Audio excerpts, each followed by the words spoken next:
Los soldados rompieron las piernas de aquellos que habían sido crucificados con Jesús. Cuando se acercaron a él, se dieron cuenta que ya había muerto y no le rompieron las piernas. Pero uno de los soldados le abrió el costado con una lanza, y en el momento brotó de su costado sangre y agua. El que vio estas cosas da testimonio de ellas, y su testimonio es verdadero. Él sabe que dice la verdad, para que ustedes crean. Y esto ocurrió para que se cumpliera la escritura que dice, no le quebrarán ningún hueso. Y aquel otro pasaje que dice, mirarán al que traspasaron. Estas palabras las hemos escuchado hoy en la lectura de la Pasión del Evangelio de Juan, capítulo 19, desde el versículo 32. Y nos presentan a Jesús en este Viernes Santo, un Jesús crucificado, un Jesús que acaba de dar su vida por la humanidad. En esa cruz podemos contemplar su cuerpo que ha quedado roto, herido, lastimado. La palabra para este Viernes Santo es la palabra partir, romper. Somos hijos amados, elegidos y tomados por la mano de Dios, bendecidos y rotos, partidos. Hoy quiero proponerte, hermana, hermano de Emaús, tomar esta palabra y guardarla en tu corazón, con una cruz en tus manos, como en este momento tengo en mis manos esta cruz que tanto queremos, la cruz de San Damián, que exhibe las heridas de Jesús en sus manos, en sus pies, en su costado abierto.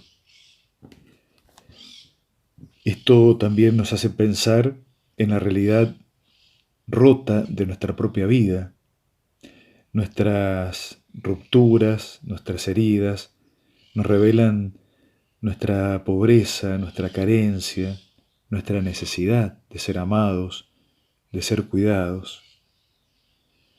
También nuestras vidas exhiben heridas en nuestras cruces interiores e invisibles. De hecho, estamos rotos, somos personas rotas desde el principio, cuando nuestros padres pecaron allí en el jardín del Edén.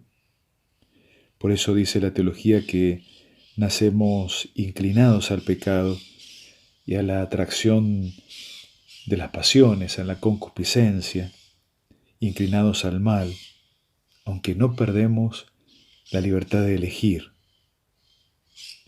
Hoy queremos contemplar este cuerpo roto y herido de Jesús.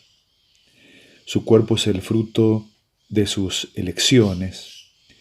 Él eligió amar hasta el fin, hasta el extremo. Su cuerpo roto es, de alguna manera, el cuerpo de un guerrero valiente que ganó su batalla perdiendo. Es el maestro que enseña con su ejemplo. El ejemplo de una vida donada, entregada, partida y repartida para nosotros. Viene a mi corazón aquel texto que tanto me gusta de la primera carta de Pedro, donde Pedro nos habla del ejemplo de este maestro. Él enseña con su ejemplo. Primera de Pedro capítulo 2, del 21 al 25.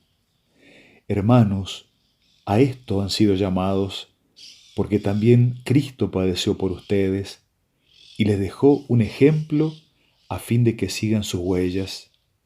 Él no cometió pecado y nadie pudo encontrar una mentira en su boca. Cuando era insultado, no devolvía el insulto, y mientras padecía, no profería amenazas. Al contrario, confiaba su causa al que juzga rectamente. Él llevó sobre la cruz nuestros pecados. cargándolos en su cuerpo, a fin de que, muertos al pecado, vivamos para la justicia. Gracias a sus llagas, ustedes fueron curados. Porque antes andaban como ovejas perdidas, pero ahora han vuelto al pastor y al guardián del rebaño. Ponernos hoy delante de esta cruz, tomarla en nuestras manos, es también contemplar el ejemplo que debemos seguir, con la fuerza y la seguridad de que son sus heridas, sus llagas, sus rupturas, las que nos han sanado, las que nos van curando, aquellas que nos dan fuerza para entregarnos como Él. Porque antes estábamos como ovejas perdidas, pero hemos vuelto al pastor y al guardián de nuestro rebaño. Mirando sus heridas, tenemos que aceptar también las nuestras. Somos personas rotas, somos personas heridas. Hay llagas en nuestro corazón, en nuestra historia, en nuestra vida. De hecho, vivimos en un mundo herido, en un mundo roto y lastimado por la guerra, por la pobreza, por la división, por nuevas esclavitudes, herido por los que sufren, por los refugiados, los exiliados, por aquellos que padecen los enfrentamientos racistas, por el que sufre enfermedad, injusticia, violencia. Habitamos en una creación herida, en un mundo roto, donde la desigualdad económica presenta a algunos que han acumulado tanto dinero que quizás ni viviendo 200 años podrían gastar sus fortunas, junto a otros que ni siquiera en pleno siglo XXI tienen agua potable para beber o alimento suficiente para sus hijos. Está la iluminación de la palabra en el capítulo 8 de la carta a los Romanos, donde San Pablo nos dice con una claridad espiritual y teológica inigualable: hermanos, considero que los sufrimientos del tiempo presente no se comparan con la gloria futura que se va a revelar en nosotros, porque toda la creación espera con ansiedad esta revelación de los hijos de Dios. Ella quedó atada a la vanidad, pero conservando una esperanza, porque también la creación será liberada de la esclavitud de la corrupción, para participar de la gloriosa libertad de los hijos de Dios. Sabemos que el mundo entero, hasta el presente, grita y sufre dolores de parto, y no solo el mundo, también nosotros sufrimos, aunque poseemos las primicias del Espíritu. Gritamos interiormente, anhelando que se realice en nosotros la plena filiación adoptiva y la redención de nuestro cuerpo, porque solo en esperanza estamos salvados. Nos dice Pablo con tanta claridad que no solo nosotros estamos heridos e inclinados al mal, que no solo en nosotros hay un grito interior, también en este mundo. De hecho, en este tiempo estamos viviendo las consecuencias de este virus que ha sido capaz de paralizar el mundo. Yo pensaba que paradójica la presencia de este pequeño virus casi invisible a la mirada humana. Sin embargo, tan pequeño, tan chiquito, ha amenazado nuestra omnipotencia. Algo tan minúsculo ha puesto de rodillas las potencias más grandes del mundo, los estados más poderosos. Me pregunto, ¿será una purificación planetaria lo que Dios nos está pidiendo? ¿O más bien nos estará proponiendo un llamado a la humildad? Un llamado a cuidarnos unos a otros, a cuidar a los más débiles, a no amarrocar para mí y poder compartir. Creo que esta herida que hoy vivimos es un fuerte llamado a comenzar un tiempo de reflexión y poder identificar aquellas situaciones que nos han herido, nos han lastimado, que nos han puesto en un viaje de destrucción, de tristeza. El Señor creo que nos regala la oportunidad de poder escuchar el clamor, el grito, no solo de la creación y del mundo, sino también ese gemido interior que late en el corazón de cada uno de nosotros como personas heridas y rotas. Pero no solo el mundo está roto, también nosotros experimentamos heridas grandes de soledad, de vacío existencial, hermanos que no encuentran el sentido de sus vidas, la herida de la angustia, vicios, la terrible herida de las adicciones, la baja autoestima, el pecado, algún complejo, algún escrúpulo de conciencia, heridas de abusos, pérdidas de seres queridos, rupturas de vínculos fuertes, o el dolor de no haber encontrado una pareja, alguien para compartir la vida, el dolor de la discapacidad, la depresión, los distintos trastornos, el dolor de la pobreza, el dolor de no tener trabajo y no tener una casa propia. Cuántas heridas, cuántas rupturas que nos hacen recordar nuestra realidad frágil y vulnerable como seres humanos. Mirando la cruz, me pregunto y le pregunto a Jesús, ¿qué podemos hacer para vivir con nuestras rupturas? ¿Qué podemos hacer para que estas heridas no nos sigan hiriendo y lastimando?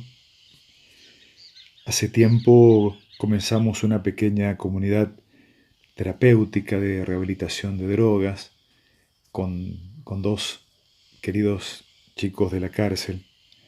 Preparamos un pequeño pabellón y ellos quedamos en que lo iban a pintar y arreglar un poco. Cuando regresé a los 3 días, habían escrito en la pared principal con pintura los 12 pasos de Narcóticos Anónimos. Y al comenzar a leerlo fue tan fuerte la impresión que tuve en mi corazón. Realmente ahí caí en la cuenta de lo que significaba y significa la herida, la ruptura de una adicción. Todavía permanecen escritos, un poco borrosos, en aquel pabellón 16. El primer paso dice así: admitimos que éramos impotentes ante nuestra adicción y que nuestra vida se había vuelto ingobernable. El segundo dice: llegamos a creer que un poder superior a nosotros mismos podía devolvernos el sano juicio. Y el tercero dice: decidimos poner nuestra voluntad y nuestra vida al cuidado de Dios, tal como lo esperamos. Creo que de estos 12 pasos tan sabios podemos sacar especialmente 2 enseñanzas para este Viernes Santo que quiero compartirte. Pueden ser 2 claves que te ayuden a comprender tu situación de ser una persona rota.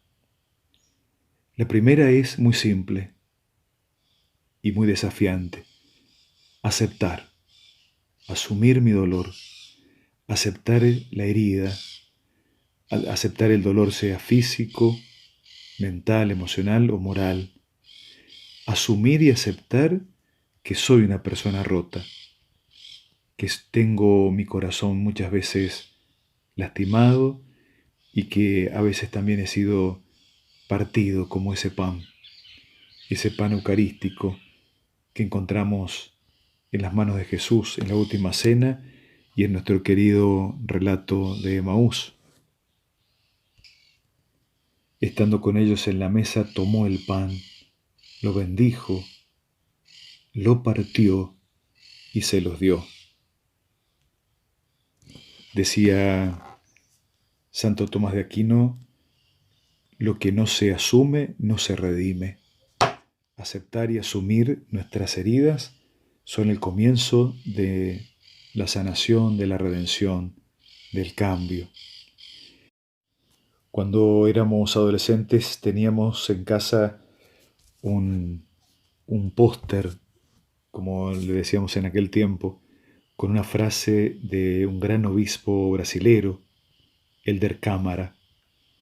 Una frase que muchas veces repetimos con mi hermana mayor, Maricé, y que dice así: acepta las sorpresas que cambian tus planes, que modifican tus sueños, que cambian tu día, tu jornada, y que quizás dan un giro totalmente nuevo a tu vida. Aceptar, asumir, la primera clave para abrazar nuestras heridas y nuestra condición de ser personas rotas y también heridas.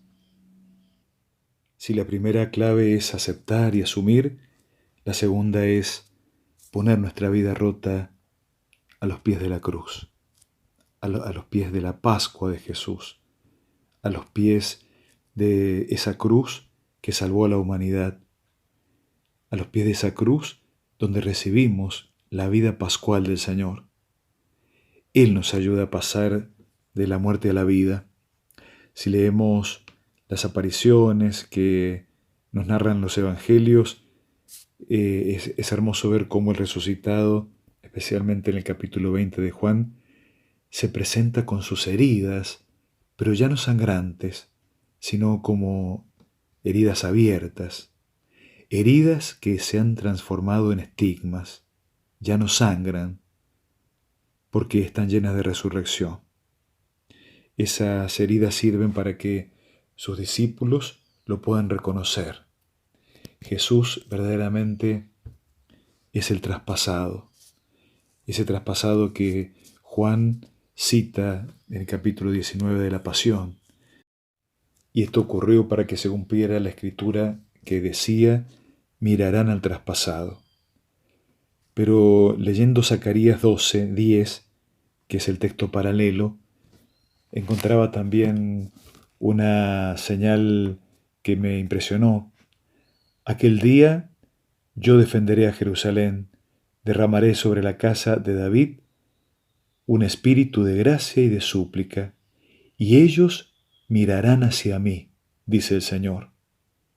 En cuanto al que ellos traspasaron, se lamentarán como por un hijo único, y lo llorarán amargamente, como se llora el primogénito. En el texto de Zacarías, la mirada está dirigida a Dios, al Padre. En el paralelo de Juan, la mirada está dirigida al traspasado. Y yo pensaba, realmente mirar a Jesús es mirar al Padre. Mirarlo a Él es verlo al Padre. En la película La Cabaña, creo que casi todos la han visto, en un momento fuerte del diálogo dentro de la cabaña entre Mac, que es el protagonista, y Dios, en la figura de aquella mujer, en medio de una discusión, él le dice: no pudiste salvar a tu propio hijo de la muerte, como no salvaste a mi hija. Y Dios le dice, con sus ojos llenos de lágrimas, que esa pasión y esa muerte les había costado mucho a ambos. Y le señala su mano, le muestra su mano de padre, en el que aparece también la señal del estigma, la señal de la cruz, la cicatriz del clavo. Los dos están ahí, padre e hijo, dando el espíritu. Cuando Jesús muere, exhaló el espíritu. Los tres están ahí salvándonos, amándonos hasta el extremo. En este Viernes Santo queremos mirarlo, mirar a Dios. Al mirar a Jesús, mirar el amor del Padre, y mirar también al Espíritu. Él viene en nuestra ayuda, como dice Romanos 8. Viene a ayudarnos a abrazar la cruz, a abrazar mi ruptura, a abrazar mi herida. Todo dolor que estaba puesto bajo el signo de la maldición, ahora puede quedar ubicado a los pies de la cruz redentora, en el corazón de Cristo, dentro del misterio pascual de Jesús, dentro de ese corazón que quedó roto para siempre, con una puerta abierta por esa lanza. Pensaba mientras estoy reflexionando en Gustavo. Tuvo una infancia terrible, los abandonó su papá, creció en la calle. Con él comenzamos el proyecto de adicciones en la cárcel. Llevaba ya varios años detenido, con una fuerte adicción a las drogas. Eso lo llevó a cometer un delito grave y recibió una condena de 18 años.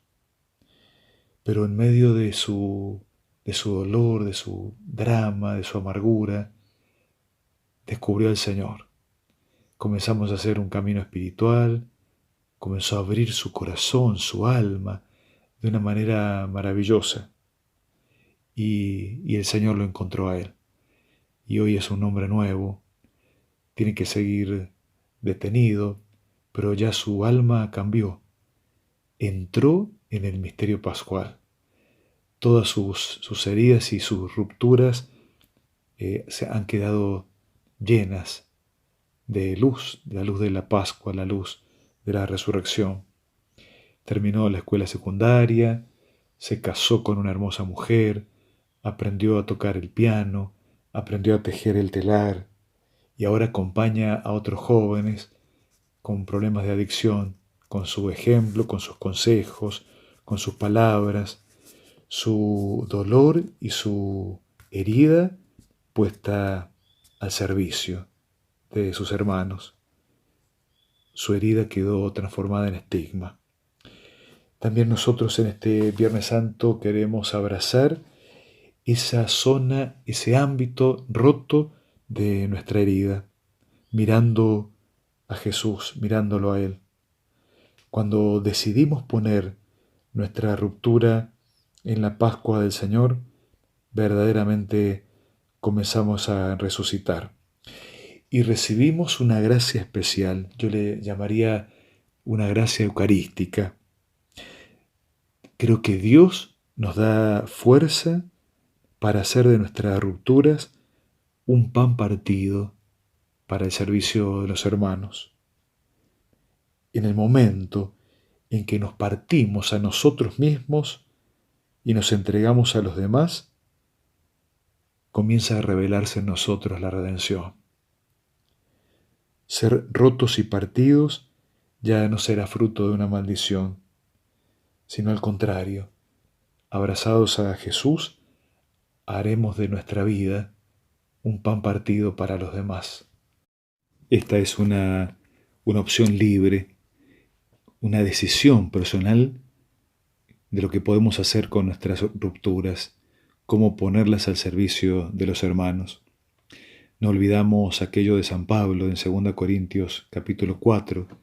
Hermanos, sin embargo, llevamos este tesoro en vasijas de barro. Y también aquello de 2 Corintios 12, versículo 7. Para que la grandeza de la revelación no me envanezca, tengo una espina clavada en mi carne, un ángel de Satanás que me hiere. 3 veces le pedí al Señor que me librara, pero Él me respondió: te basta mi gracia, porque mi poder triunfa en tu debilidad. Por eso me gloriaré de todo corazón en mi debilidad, para que resida en mí el poder de Cristo. Me complazco en mis debilidades, en los oprobios, en las privaciones, en la persecución y en las angustias soportadas por amor de Cristo. Porque cuando soy débil, entonces soy fuerte. Queridos hermanos, queridas hermanas, que caminamos con nuestro peregrino resucitado de Emaús. El único camino para darle sentido a nuestras rupturas es el camino que nos dejó Jesús, hacer de nuestra vida una fuente, como también lo decía Zacarías en el capítulo 13, refiriéndose a aquel traspasado. Aquel día habrá una fuente abierta para la casa de David, para los habitantes de Jerusalén, a fin de lavar el pecado y la impureza, una fuente abierta de salvación. Juan tiene un texto síntesis en su primera carta. Juan escribe ya con una comunidad, se le llama la comunidad joánica, que ha seguido reflexionando y madurando todas las revelaciones que tuvo el evangelista. Y dice en la primera carta, en el capítulo 3, versículo 14, hermanos, nosotros sabemos que hemos pasado de la muerte a la vida, porque amamos a nuestros hermanos. Esa es la clave. La única manera de pasar de la muerte a la vida es el amor. La única forma de que nuestras rupturas sean pan partido y entregado a los demás es el camino de Jesús, el camino de su amor, el camino que en este Viernes Santo estamos compartiendo y transitando con Él. Gracias, Jesús. Te bendecimos en este día. Queremos mirarte en la cruz, mirar tu corazón traspasado, mirar tu cuerpo roto. Danos la fuerza para hacer también de nuestras rupturas y heridas una fuente de salvación para aquellos que nos rodean. Danos la valentía de aceptar y asumir nuestra fragilidad, nuestro ser vasija de barro. Y danos también la gracia de poner toda nuestra vida en el corazón de tu misterio pascual, en tu vida resucitada, a los pies de tu cruz. Ese es el lugar donde nuestras roturas se transformarán en estigmas y en manantiales de gracia. Ese es el lugar donde podemos hacer de nuestra vida un pan tomado por tu mano, bendecido y partido para ser entregado. Amén.